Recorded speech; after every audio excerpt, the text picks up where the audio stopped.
Hey y'all, Bedtime Bob checking in here. I'm gonna show you how to avoid that nasty, dirty, rotten coronavirus. Tips with Bedtime Bob. Shoot dang. Step number 1.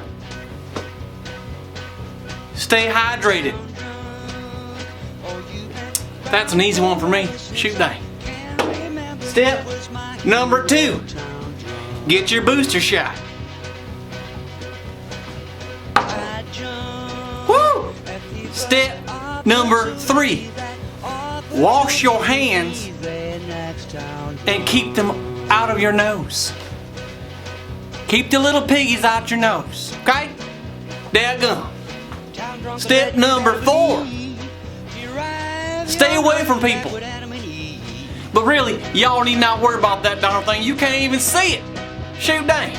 If it's your time, it's your time. Coronavirus, Ebola virus, swine flu virus, norovirus, Cyrus the virus. Shoot dang. Something's gonna get you. Either way, I hope y'all have a great day. Take care now. Tips with Bedtime Bob. Shoot dang.